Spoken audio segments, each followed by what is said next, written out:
Hello friends, welcome my channel. আজকে আমি তৈরি করেছি বিটের রুটি আর এই চিকেনটা। তো চলুন আমরা পুরো রেসিপিটা দেখে নিই। সঙ্গে সার্ভ করেছি বিটের রুটিটা আমি তৈরি করেছি। দুটো বিটকে আমি খুব ভালোভাবে ছাড়িয়ে নিয়ে ধুয়ে নিয়ে পেস্ট করে নিয়েছি মিক্সিতে দিয়ে, আর ওটসের গুঁড়ো দিয়ে আমি আটাটাকে মেখে আমি রুটিটা তৈরি করে নিয়েছি। আমি প্লেন সেঁকে নিয়েছি। আপনারা যে কোনো রুটি পরোটার সঙ্গে এটা সার্ভ করতে পারবেন, পোলাওয়ের সঙ্গে সার্ভ করতে পারবেন। এই দেখুন এখানে নিয়ে নিয়েছি আমি চিকেনটা খুব ভালোভাবে ধুয়ে নিয়েছি। ধুয়ে নেওয়ার পরে এটাকে আমি হালকা গরম জল দিয়ে, একদম উষ্ণ গরম জল দিয়ে 15 মিনিট মতো ভিজিয়ে রেখেছিলাম, একদম ডুবো জলের মধ্যে। নিয়ে জলটা ফেলে দিয়ে আবার ভালোভাবে ধুয়ে নিয়ে চিকেনটাকে নিয়ে নিয়েছি, একদম ফ্রেশ করে ধুয়ে নিয়েছি। এখন এর মধ্যে নিয়ে নেব আমি দুধ। এখানে টেট্রা প্যাকেটের দুধ নিচ্ছি আমি, 300 ml দুধ নেব চিকেনটার মধ্যে। নিয়ে নিলাম দুধটা, আর নেবো আমি এর মধ্যে গরম মশলার গুঁড়ো। নিয়েছি আমি এখানে হাফ টিস্পুন গরম মশলার গুঁড়ো, আর নিয়ে নিচ্ছি আমি গোলমরিচ গুঁড়ো। আপনারা চাইলে গোলমরিচ গুঁড়োর বদলে এখানে সাদা মরিচের গুঁড়ো নিতে পারেন। আমি গোলমরিচের গুঁড়ো নিয়ে নিলাম, হাফ টিস্পুন থেকে একটু বেশি নিয়েছি। এখন আমি এটাকে ঢাকা দিয়ে সেদ্ধ হতে দেবো। এখন গ্যাসের ফ্লেম অন করে দিয়েছি। এখন এটাকে ঢাকা দিয়ে আমি রেখে দেবো 5 থেকে 6 মিনিট। তারপরে একবার আমরা মাঝখানে ঢাকাটা টেনে নিয়ে নাড়িয়ে নেব। যেহেতু দুধ দিয়েছি যার জন্য তলায় ধরে যাওয়ার সম্ভাবনা আছে, তবে 5 মিনিট বাদে এটাকে একবার ঢাকাটা তুলে নিয়ে নাড়িয়ে দেব। 5 মিনিট হয়ে গেছে, তো আমি ঢাকাটা টেনে নিচ্ছি আস্তে আস্তে করে। দেখুন এটা ফুটতে শুরু করেছে, তো এখন আমি এটাকে নাড়িয়ে দেব। দেখুন এটাকে নাড়িয়ে নিচ্ছি আমি, একবার উপর নিচে করে নিচ্ছি শুধু।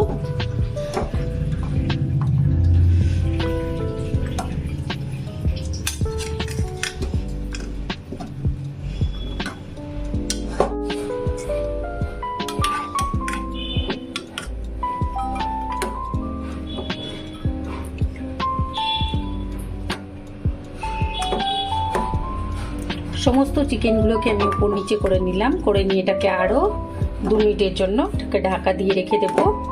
গ্যাসের ফ্লেমটা আমি মিডিয়াম লো রেখেছি। দেখে এটাকে ঢাকা দিয়ে দিচ্ছি আবারও 2 থেকে 3 মিনিটের জন্য। এই দেখুন আরও 5 মিনিট হয়ে গেছে, আমি ঢাকাটা টেনে নিচ্ছি। আর একদম মিডিয়াম লোতে রেখেছিলাম আমি ফ্লেমটা, নাহলে দুধটা পুরো উতলে পড়ে যাবে। তো দেখুন এখন এটাকে আমি নামিয়ে নেব। গ্যাসের ফ্লেম অফ করে এটাকে নামিয়ে নিচ্ছি। চিকেনটা সেদ্ধ করে আমি নামিয়ে রেখে দিয়েছি। এখন নিয়ে নিয়েছি আমি অন্য একটা কড়াই নিয়ে, গ্যাসের ফ্লেমটা আমি অন করে নিয়েছি। কড়াইটা গরম হয়ে গেলে এর মধ্যে আমি সাদা তেল নেব। নিয়েছি আমি সাদা তেলটা গরম হয়ে গেলে একটা আমি নিয়ে নিয়েছি তেজপাতাটাকে আমি টুকরো করে নিয়েছি। আর নিচে 2টো টুকরো নেব আমি দারচিনি, আর নিয়ে নিচ্ছি 2-3 টুকরো লবঙ্গ, 2-3টে নিয়ে নিচ্ছি আমি গোলমরিচ। আপনারা এখানে সাদা মরিচও নিতে পারবেন। নিয়ে এটাকে একটু ফাটতে দেবো। দেখুন দিয়ে দিলাম আমি 1 টেবিল স্পুন হবে মেল্ট হয়ে যাওয়ার পরে বাটারটা। ঠিক এতটা বাটার দিলাম আমি, আপনারা মেল্ট করেও দিতে পারেন। আমি এমনি দিয়ে দিয়েছি আন্দাজ মতো, যেন এটা মেল্ট হওয়ার পরে 1 টেবিল স্পুন হয়।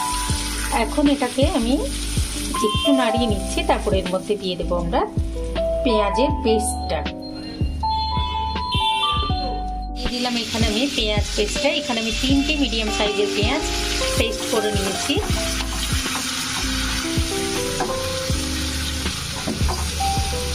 আমি যেহেতু সল্টেড ওয়াটার নিয়েছি, তো আপনারা খেয়াল করে এখানে নুনটা ইউজ করবেন এই রান্নায়। পেঁয়াজ পেস্টটা দেওয়ার পরে এটাকে 2 থেকে 3 মিনিট মতো আমি কষিয়ে নিয়েছি খুব ভালোভাবে। এখন এর মধ্যে দিয়ে দেবো আমরা আদা রসুন পেস্টটা। এই দেখুন নিয়ে নিয়েছি আমি এখানে আদা রসুন পেস্টটা। এটাকেও কাঁচা গন্ধটা চলে যাওয়া পর্যন্ত আমরা ভেজে নেব।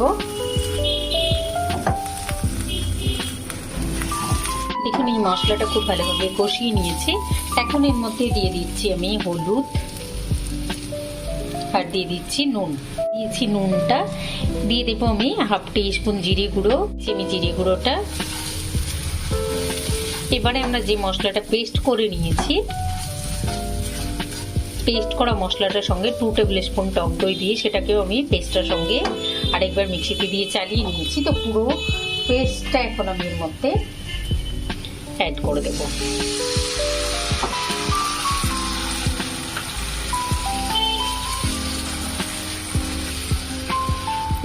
নিয়ে এটাকে খুব ভালোভাবে মিলিয়ে নেব।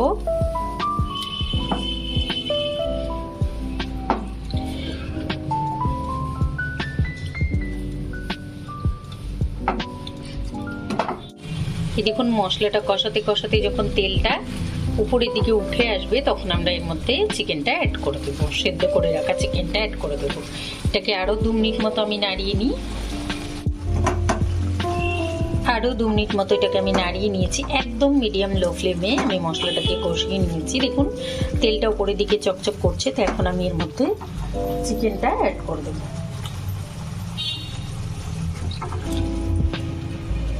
চিকেনটা আমরা সব শুদ্ধ অ্যাড করে দেবো এর মধ্যে।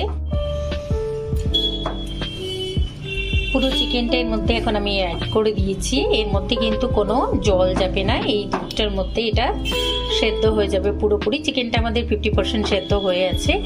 এখন আমি এটাকে একটু ঢাকা দিয়ে দেব 3 মিনিটের জন্য।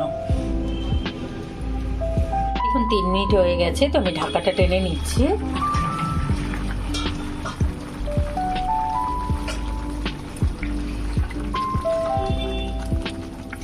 নিয়ে এটাকে নাড়িয়ে দিচ্ছি। এখন আমি দিয়ে দেবো এর মধ্যে 3-4টে কাঁচা লঙ্কা, একটুখানি মাছ বরাবর জিরে দিয়ে দেব। আমরা যেহেতু এর মধ্যে সাদা মরিচের গুঁড়ো দিয়েছি, ঢাকাটা টেনে নিয়ে এটাকে আমি নাড়িয়ে দিলাম। খুব ভালোভাবে নাড়িয়ে দেওয়ার পরে এর মধ্যে দিয়ে দিচ্ছি আমি 3-4টে কাঁচা লঙ্কা। দেখুন দিয়ে দিয়েছি আমি কাঁচা লঙ্কাটা দেওয়ার পরে আবার আমি এটাকে নেড়ে দিচ্ছি। দিয়ে এটাকে আবারও ঢাকা দিয়ে দেবো 2 মিনিটের জন্য।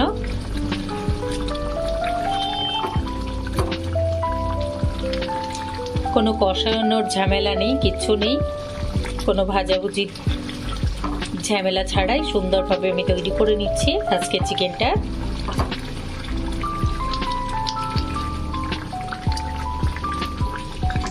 আবারও ঢাকাটা টেনে নিয়েছি। ঢাকাটা টেনে নিয়ে কাঁচা লঙ্কাটা দিয়ে আমি ঢাকা দিয়ে দিয়েছিলাম। কাঁচা লঙ্কাটা দিয়ে আবার আমি ঢাকা দিয়ে রেখে দিয়েছিলাম 2 মিনিটের জন্য। 2 মিনিট পর ঢাকাটা টেনে নিয়েছি। এখন আমি দিয়ে দিচ্ছি বেশ খানিকটা ধনে পাতাটা দিয়ে এটাকে আমি আবারও নাড়িয়ে দিচ্ছি।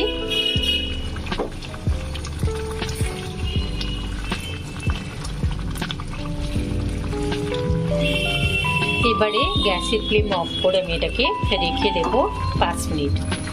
ধনে পাতাটা দেওয়ার পরে খুব ভালোভাবে নাড়িয়ে নিলাম। এখন গ্যাসের ফ্লেম অফ করে এটাকে 5 মিনিট রেখে দেবো। তারপর তুলে আমি এটাকে সার্ভ করবো।